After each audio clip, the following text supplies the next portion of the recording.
was fond of you as well. And, you know, when you're watching The Apprentice, this year more than any, either of them in the final you thought could have been the winner. It was really close. And you made so few mistakes, 1 or 2 mistakes, not counting Phil, obviously, but very few...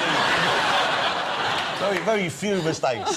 So, you know, congratulations again that far. And really, I think it could have gone either way.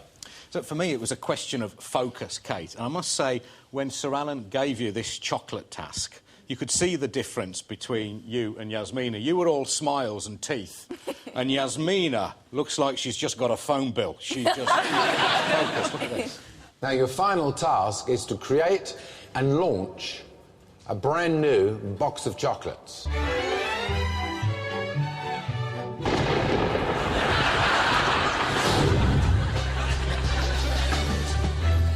Were you as focused as Yasmina, do you think? I think I was a little bit distracted by the idea of eating lots of delicious chocolates initially. But, yeah, I was definitely really focused. I think, you know, going back to Michelle's comment, that perhaps I didn't let my guard down that much and perhaps kept that professional persona up and maybe could have shown a little bit of the real Kate, but I was certainly focused throughout it, yeah, definitely. Listen, nothing to be ashamed of in this one. Kate did really well. I'm thinking £8 to £9. You would have to recommended retail this between £13 and £16. Is it a commercially viable product? Yes. OK.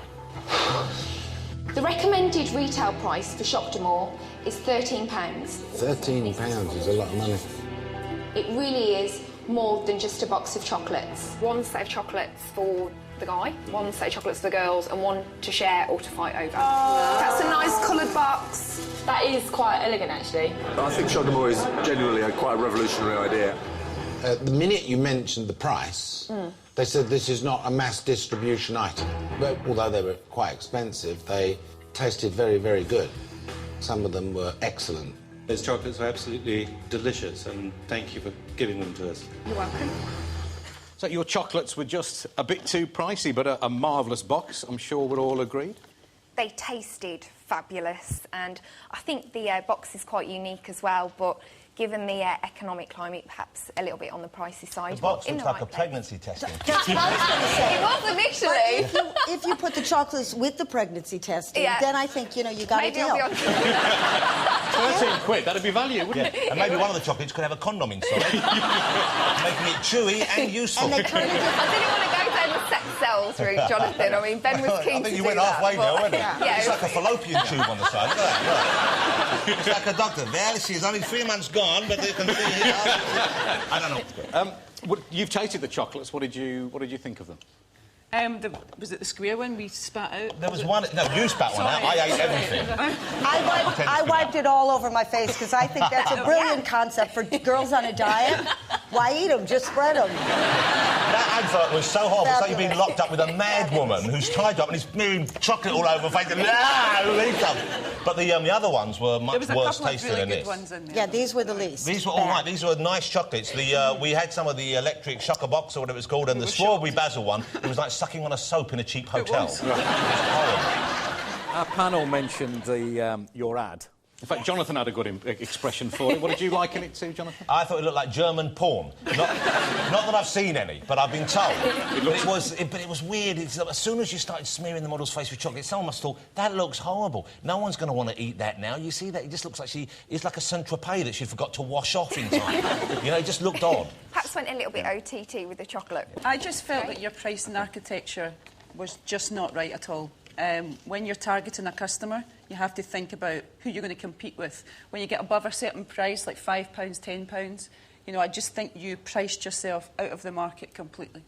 I think Sir Alan made a really good point that if we were going to price it at that level, that it was all about how we took the product to market, and ultimately the chocolates that command such a high premium are really established brands.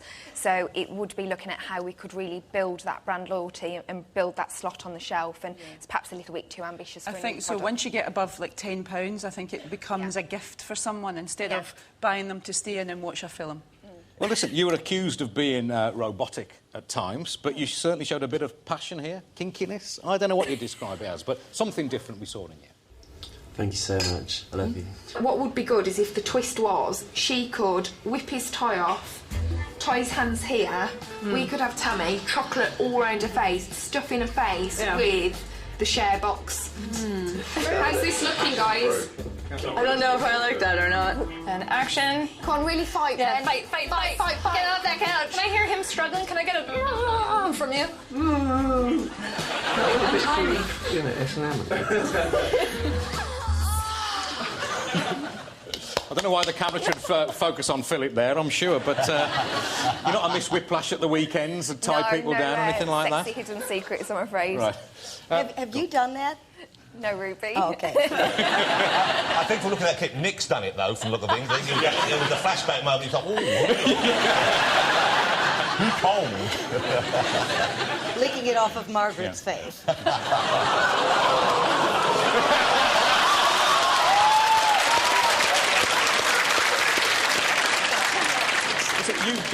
You've done so well to get to the final, but I wouldn't have given you a hope in week 2 when you were pitching in that catering task. It's my strongest belief that you didn't have a Scooby-Doo what you were on about here. Let's remind ourselves. So for the hot canapes, we have tomato mozzarella. Usual hot tomato mozzarella. I'm guessing that it's grilled in some way. Tuna and basil oil. Again, that's been served as a hot canapé.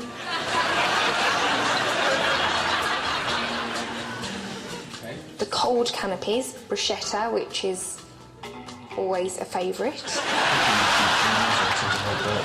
I've heard of blinis. I am a little worried.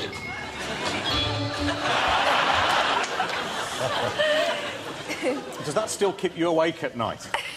Well, at the end of the day, we won the pitch. I'd also won 2 pitches earlier that day over the guys. Yeah. It was a little bit tongue-in-cheek, and perhaps, you know, we hadn't had the amount of communication before we went into that meeting. So Yasmina hadn't spoke to me in depth about what was actually going to be involved in you're these blaming it on her, canapes, as I called them. Yeah. So I think I'm sharing the blame, really. Well, as much as you struggled in episode 2, you were unrecognisable, a different woman in the later tasks.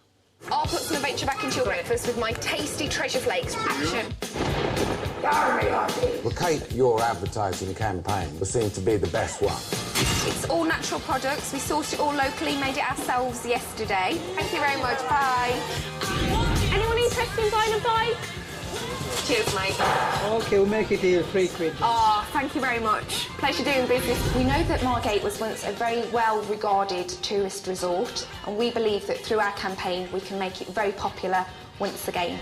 Good team leader, you think? She was very good. Very good. He must have been good if he said very good. But you got a psychology degree. Did that help you with the way you deal with people? It's actually a business degree. I went to the business school. It was psychology and management, so it was integrated. So it was looking at the psychology of business. So rather than studying just how people work, it was more, you know, about consumer behaviour and things like that. But I think that the fact that I chose to study that reflects an interest in people in general and working with other people and how they behave and react and how to get the best out of them. As a businesswoman, Michelle, could you see the talent she showed for that kind of communication? Yeah, absolutely. I mean, as I said earlier, you tick all the boxes apart from trying to connect with people more. But I definitely think that you've got an incredible future ahead of you. Thank you. Jonathan, it was said how good she was, and that was kind of used against her. She was too efficient. She was almost robotic, they said. I just thought that was weird whenever I heard that. I thought either you're good at your job or you're not. I don't know, but, you know, you seemed pretty warm at home. I didn't find her robotic. I just thought she seemed professional and very unflappable. And maybe, you know, a little bit possibly too competent, you know, and sometimes people, I think, when someone looks like they're really comfortable and really finding it easy, that actually counts against you in something like this. Would you like to do business with Kate? I'd love to do business with Kate, providing your pricing architecture is right. But you know what she reminded me of? A Barbie doll. You know, that little... Because that was my role model. I went from, like, cheerleader Barbie to menopause Barbie. And there you were, just the perfect woman. So where we got robotic, I have no idea. Yeah. There was a heart-stopping moment right at the beginning of the final task when you get some of the old lot back and you've got to pick them. Like you're picking a football team in the school playground. I could barely bear to watch when it got down to the last three, and one of them was you-know-who, and it was your pick.